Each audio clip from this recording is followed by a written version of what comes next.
महाराष्ट्र की फेवरेट प्राजक्ता माली करेगी दोपहर 12 बजे महल रोकड़े ज्वेलर्स की ग्रैंड ओपनिंग। सुबह सुबह 6 बजे सिल्वर और गोल्ड की ज्वेलरी मेकिंग चार्जेस पर मिलेगा फ्लैट 60% ऑफ। जैसे जैसे घड़ी आगे बढ़ती जाएगी ना, वैसे वैसे 5% डिस्काउंट कम होता जाएगा। दोपहर 12 बजे से मिलेगा फ्लैट 30% ऑफ। डायमंड ज्वेलरी की मेकिंग चार्जेस पर मिलेगा 100% ऑफ। और इस सेलिब्रेशन में लगाएंगे 4 चांद सोनाली कुलकर्णी के साथ शाम 5 बजे।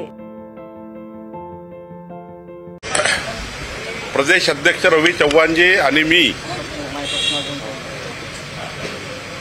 पश्चिम विदर्भ अमरावती शिक्षक मतदारसंघाची बैठक या ठिकाणी झाली। शिक्षक मतदारसंघाची नोंदणी सुरू झाली आहे। नोंदणी संदर्भातही बैठक झाली आणि शेतकरी जे आता अडचणीत आले आहे, अतिवृष्टीमुळे जे नुकसान झालं आहे, त्या नुकसानग्रस्त भागामध्ये आमचा कार्यकर्ता जाऊन शेतकऱ्याला कशी मदत करता येईल, शेतमजूरला कशी मदत करता येईल याबद्दलही चर्चा आम्ही केली। आणि कुठलाही पंचनाम्यामध्ये कुठलाही शेतकरी राहू नये, पंचनाम्यामध्ये शेतकऱ्याचं नाव सुटू नये याकरता भारतीय जनता पार्टीच्या कार्यकर्त्यांनी सुद्धा आपापले तलाठी, तिथले ग्रामसेवक, तिथली यंत्रणा यांना सहयोग करा, सपोर्ट करा, सहकार्य करा अशाही सूचना बैठकीत आम्ही दिल्या। आणि या विभागामध्ये खास करून यवतमाळ, महागाव या विभागामध्ये जी पूरहानी झाली आहे त्या पूरहानीमध्येही आणि अमरावतीमध्ये सोयाबीनला जो रोगराई आली आहे, येलो मोजॅक वगैरे मोठ्या प्रमाणावर आला आहे। मी आता तिवस्यामध्ये होतो, तिवस्यामध्ये मी तहसीलदारचा रिपोर्ट घेतला, 12,000 हेक्टरच्या वर येलो मोजॅक त्या ठिकाणी सोयाबीनवर आहे। हाही एक विषय घेऊन आज बैठक बोलवली आणि या बैठकीमध्ये आमच्या पदाधिकारी कार्यकर्त्यांनी शेतकऱ्याच्या शेतामध्ये कोणतेही पंचनामे शिल्लक राहणार नाही याकरता पुढाकार घेण्याचं ठरवलं। ई-केवायसी होत नाही आहे, सर्व डाऊन आहे, त्यामुळे शेतकऱ्यांना ई-केवायसी मोठा प्रॉब्लेम झाला आहे। मोठ्या प्रमाणावर पंचनामे अपलोड होणं सुरू आहे, त्यामुळे केवायसी होण्याचा थोडा प्रश्न निर्माण झाला आहे। पण IT विभागाशी आम्ही बोललो आहे, कालही मी IT विभागाशी बोललो, परवा मी दिवसभर मंत्रालयामध्ये होतो। तर IT विभाग याच्यामध्ये एक्सपेडाईट करते आहे आणि कृषी मंत्रालय एक्सपेडाईट करत आहे, आमचंही महसूल मंत्रालय त्या ठिकाणी सपोर्ट करत आहे। थोडा मोठ्या प्रमाणावर पाऊस आणि या ठिकाणी मोठ्या प्रमाणावर त्या ठिकाणी एंट्री येत असल्यामुळे थोडा डाऊनलोड। जोपर्यंत ई-केवायसी होणार नाही तोपर्यंत शेतकऱ्यांना मदत पोहोचणार नाही असं बोलले जाते। त्याला काही अर्थ नाही। ऑफलाईन ई-केवायसीची पण मागणी होते, बोलणाऱ्याला काही अर्थ नाही। केवायसी असं नाही की बाबा पंचनाम्यात नाव आहे आणि एखाद्या वेळी केवायसी नसेल त्याला मदत होणार नाही। ते केवायसी तर करून घेऊ, नसेल तर मग त्याचा काही वेगळा निर्णय करू। पण या राज्यातला कुठलाही शेतकरी बिना मदतीशिवाय राहणार नाही। धाराशिव जिल्हा संकटात असताना तिथल्या RDC शोभा जाधव आणि जिल्हाधिकारी कीर्ती पुजार नाचगाण्यात ग्रस्त असताना दिसते, आपण काय कारवाई करणार आहात? चौकशी करू त्यांची। त्यांचा पुन्हा रिपोर्ट मागितला आहे डिव्हिजनल कमिशनरकडनं आणि डिव्हिजनल कमिशनरचा रिपोर्ट आल्यावर त्यावर योग्य कारवाई करू।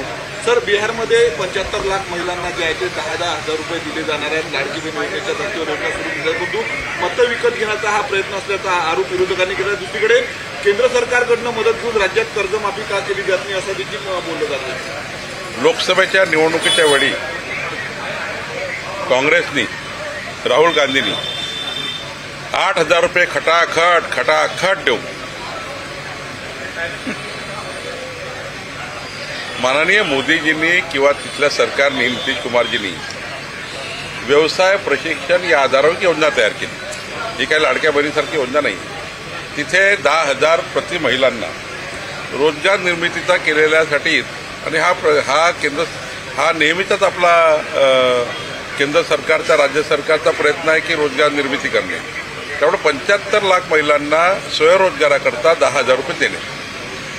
या योजनेचा का संबंध आहे मतं खरेदी करण्याचा?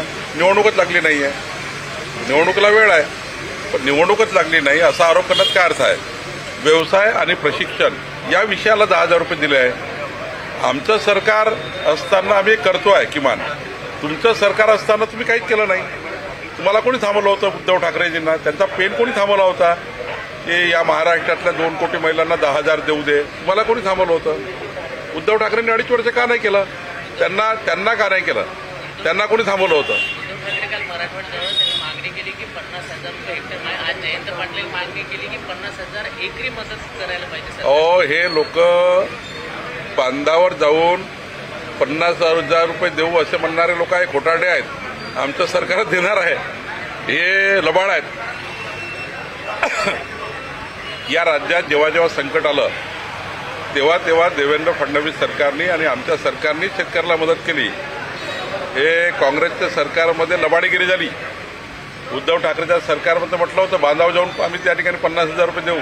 सरकार आल्यावर पळाले, बांधावर जाऊन देणार होते. त्यामुळे हे लबाडी आहेत. आमचं लोकांची जबाबदारी आहे. शेतकऱ्याचं नुकसान झालं, आता आरोप प्रत्यारोपाचे दिवस नाही आहे. हा शेतकऱ्यासाठी जेवढं करेल तेवढं कमी आहे, जेवढा मदत करेल तेवढी कमी आहे. शेतकऱ्यांना पूर्ण मराठवाडा, पश्चिम महाराष्ट्र, विदर्भ आणि उत्तर महाराष्ट्रात मोठ्या प्रमाणावर पावसाने नुकसान झालं आहे. हा काळ आरोप प्रत्यारोपाचा नाही आहे. हा काळ सर्व राजकीय पक्षांनी एकत्र येऊन सरकार आणि विरोधी पक्ष मिळून शेतकऱ्याला काय जास्ती देता येईल असा काळ आहे. ह्या काळामध्ये कुठले आरोप प्रत्यारोप हे काही योग्य नाही असं मला वाटतं. चव्हाण यांचा ताफा अडवण्याचा प्रयत्न केला. सोयाबीन अक्षरच्या ताफ्यावर शिकलेला आहे. काँग्रेसची कृती योग्य नाही आहे. आमच्या पक्षाचा प्रदेश अध्यक्ष मी अमरावतीमध्ये आहे, मला निवेदन द्यायला पाहिजे. मला निवेदन घ्यायला बोलवायला पाहिजे. मी गेलो असतो निवेदन घ्यायला. पण गाडी अडवणे, काळे झेंडे दाखवणे, मग आम्हाला त्याच पद्धतीची कृती करावं लागेल. जशात तसं करावं लागेल. एकीकडे मुख्यमंत्री जशात तसं करावं लागेल. पण आम्ही त्या तिथपर्यंत पोहोचलो नाही आहे. पोलीस कमिशनरला सांगणार आहे की जे लोकांनी आमच्या अध्यक्षाची गाडी अडवण्याचा प्रयत्न केला त्यांच्यावर कारवाई केली पाहिजे. मी अमरावतीत आहे, त्यांना काही सरकारची काम आहे तर मला निवेदन द्या, मी निवेदन घ्यायला तयार आहे. पण या पद्धतीची कृती आणि पोलिसांनी त्या ठिकाणी थांबवलं नाही हेही बघावं लागेल. खरं तर एखाद्या पक्षाचा अध्यक्ष येतो, आम्ही अशी कधी असंवेदनशील कृती केली नाही. पण या पद्धतीची कृती करणं योग्य नाही आहे. मी इथे अमरावतीत असताना पालकमंत्री आहे, त्यांना वाटलं तर मला निवेदन दिलं पाहिजे. मी पूर्ण वेळ आहे, माझा कार्यक्रम जाहीर कार्यक्रम आहे. मी आता महानगरपालिकेत 1.5 तास बसणार आहे. 1.5 तास जिल्हा परिषदमध्ये शेतकऱ्याची जिल्हा परिषद आहे तिथे बसणार आहे. यायला पाहिजे, निवेदन द्यायला पाहिजे, चर्चा करू. मग गाड्या अडवणं, काळा फिती दाखवणं हे काही योग्य नाही आहे. या पद्धतीनं यानंतर अमरावतीत झालं तर ते काही सहन करणार नाही. एकीकडे मुख्यमंत्री म्हणतात की आरतुरे स्वीकारू नका, एकीकडे सर पालकमंत्री आहे. 2 विषय आहे. दळणवळणाचा विषय, रेल्वे पूलच्या संदर्भात केव्हा निर्णय होईल आणि सुपर हॉस्पिटल आहे इतक्या भयानक त्यांची स्थिती आहे की त्यांना आरोग्याची सुविधा भेटत नाही नागरिकांना. पुढच्या आठवड्यामध्ये केंद्रीय मंत्र्यासोबत माननीय मुख्यमंत्री, मी, अनिल बोंडेजी आमची बैठक आहे अमरावतीच्या पुलाबद्दल. सेंट्रलचा आणि स्टेटचा पैसा मिळवा लागणार आहे, कारण दोघांचंही 50-50% कॉन्ट्रीब्युशन आहे. आम्ही ते करतो आहे. राहिला प्रश्न हॉस्पिटलचा, मागच्या आठवड्यात बैठक झाली आरोग्यमंत्र्याची. त्यांना मी आरोग्यमंत्र्यांना स्वतः दौरा करणार आहे आणि त्यांच्या ज्या ज्या अडचणी आहे, काही पगाराची मागणी होती, पगारासाठी लोक आंदोलनाला गेले, सर्व बैठक मी मंत्र्याला घेतली आहे. त्या ठिकाणी सर्व अधिकारी होते. निश्चितपणे त्याच्यातलाही तोडगा मी काढणार आहे. संदर्भात आपण 1 महिन्यापूर्वी बैठक घेतो म्हटलं होतं. तिथून सध्या नवरात्र सुरू आहे. लोक जीवावर बेतून भिंतीवरून जात आहेत कारण भिंत टाकली आहे. अशा वेळी किमान पादचारासाठी तुला वापरू द्यायला काय अडचण आहे? आज पुन्हा मी या विषयावर चर्चा करणार आहे 6 वाजता. मी कलेक्टरकडे पुन्हा बोलवणार आहे त्यांना, सर्व अधिकाऱ्यांना PWDच्या.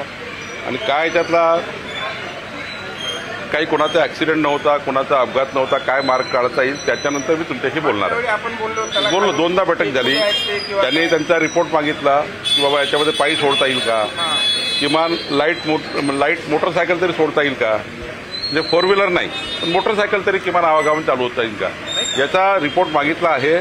तो रिपोर्ट अजून आला नाही आहे. मला वाटतं 1-2 दिवसात तो रिपोर्ट आला, तो जर पॉझिटिव्ह आला तर मग त्याचा विचार करू. पण परमनंट उपाययोजना करण्याचा योजना सुरू आहे. गोपीचंद पडळकर यांनी राजाराम बापू पाटील यांच्या विरोधात आक्षेपार्ह विधान केलं, त्याची पाठराखण भाजप कार्यकर्ते त्या ठिकाणी मोर्चा काढून करत आहेत, यावर तुम्ही काय सांगा? मी मागच्या वेळी सांगितलं, आत्ताही सांगतो की गोपीचंद पडळकरांनी केलेले वाक्य प्रचार किंवा शब्द रचना ही काही योग्य नाही आहे, ती आपल्या संस्काराची नाही आहे. कुठल्याही नेतृत्वाबद्दल आणि जयंत पाटील साहेबांसारख्या व्यक्तीबद्दल ठीक आहे, आमचे राजकीय वैमनस्य आहेत किंवा राजकीय मतभेद आहे, वैमनस्यापेक्षा राजकीय मतभेद आहे, त्यांचे वैचारिक भूमिका वेगळी आहे, आमची वैचारिक भूमिका वेगळी आहे. पण या पातळीवर जाऊन आई वडिलाचा उल्लेख करणे हे काही कुणाला मान्य नाही आहे. गोपीचंद पडळकरांना आम्ही याच्या ठिकाणी सांगितलेलं आहे, पण यानंतर मात्र गोपीचंदजी असे काही शब्द प्रचार करणार नाही याचा त्या ठिकाणी त्यांनी सांगितलं आहे. कर्जमाफीसाठी मराठवाडा पिंजून काढणार, कर्जमाफीची घोषणा करेल आणि मोदींनी देखील मराठवाड्यात यावं. आता उद्धव ठाकरेंना सध्या विरोधी पक्षाची जबाबदारी आहे, त्यांना थोडं फिरू द्या महाराष्ट्र, आमचं सरकार आमचं काम करेल. विरोधी पक्षाचं असल्यामुळे त्यांना फिरावं लागणार आहे, त्यांना जावं लागणार, त्यांना महाराष्ट्राची परिस्थिती बघावं लागणार. बरं झालं, म्हणजे हे चांगलं झालं की 2.5 वर्ष मुख्यमंत्री असताना मंत्रालयात फक्त 2 दिवस आले आणि 2 दिवस विधानसभेत आले. 2.5 वर्ष कधीच दौरा केला नाही. किमान आता विरोधी पक्षात असल्यामुळं मराठवाड्याचा दौरा करताय, मी त्यांना शुभेच्छा देतो. दौरा करा, त्या ठिकाणी मागण्या करा. आमची जबाबदारी आहे शेतकऱ्यांचे जे काही उद्धव ठाकरे साहेब जे काही मागणी करतील सरकार म्हणून ऐकणं हे आमची जबाबदारी आहे आणि सरकार योग्य पद्धतीने शेतकऱ्यांच्या नुकसान भरपाईचा निर्णय करेल. उद्धवजींनी दिलेल्या सूचनाची त्या ठिकाणी आम्ही काही त्या नाकारणार नाही. त्यांच्या सूचना विरोधी पक्ष म्हणून स्वीकारणे ही सरकारची जबाबदारी आहे. शेवटी विरोधी पक्षाला तेवढंच महत्त्वाचं स्थान राज्यामध्ये आहे आणि त्यामुळं आमचे मुख्यमंत्री देवेंद्र फडणवीसजी आणि यांच्याकडे उद्धवजींनी जे काही मीडियाच्या बाईटपेक्षा त्यांचं पत्र वगैरे जे काही त्यांच्या मागण्या असतील त्या दिल्यात, एखादी बैठकही होऊ शकेल. पण ते जर त्या डायसवर गेलं नाही तर मग नुसतं मीडियात मागणी केली, पॉलिटिकल मागणी केली, मीडियात बातमी केली, पण लिहिलं काहीच नाही, पत्रच लिहिलं नाही. तर माझी विनंती आपल्या माध्यमातून की उद्धवजीच्या दौऱ्यात त्यांना जे जे आढळतं ते त्यांनी माननीय मुख्यमंत्र्याकडे पाठवावं. आमच्या दौऱ्यात तर आम्हाला दिसलंच आहे, पण उद्धवजी आता गेले, त्यांना काही एखादी जास्त गोष्ट मिळू शकते तर त्यांनी सरकारकडे पाठवावी, आम्ही दखल घेऊ. राज्य सरकारकडून केंद्रीय गृहमंत्री यांना अमित शहासोबत भेट होणार आहे, काही मदत मिळेल का राज्याला? कॉन्ट्रॅक्ट किलिंगच्या घटना घडल्या आणि तिन्ही घटनांमध्ये अल्पवयीन आरोपी असतात. तर अल्पवयीन आरोपी संदर्भात गंभीर गुन्ह्यात त्यांना सहभागी करावं, या संदर्भात शासन स्तरावर काही केल्या जाईल का? अजून तसा कायदा नाही आहे. तसा कायदा नाही आहे की अल्पवयीन मुलांना त्या ठिकाणी आपण त्या ठिकाणी गंभीर त्याचा शिक्षा वगैरे होतं. पण आता तुम्ही हे जे म्हणताय याबद्दल नक्कीच मी या विषयाची चर्चा माननीय मुख्यमंत्र्यांशी करेन. पंजाब हिमाचल प्रमाणे केंद्राने केलेले अमित शहासोबत भेट होणार आहे, तर काही राज्यासाठी मदत राष्ट्रीय आपत्ती निवारण फंडातून त्यांना भरीव मदत दिली जाते की बोलतो. माननीय मुख्यमंत्री जर दिल्लीला गेले आहेत तर आपल्याला समजलं असेल दिल्लीला कशाकरता गेले. माननीय प्रधानमंत्री महोदयांना किंवा अमित भाईंना किंवा आमच्या कृषी मंत्री शिवराज सिंग चौहान या सर्वांना कशाकरता भेटतं व्यक्ती. तर आपल्या राज्याला भरीव मदत झाली पाहिजे. केंद्र सरकारची राज्य सरकारची दोन्ही मदत घेऊन शेतकऱ्यांना जास्तीत जास्त कसं मिळेल याचा मुख्यमंत्रीजी प्रयत्न करतात आहे.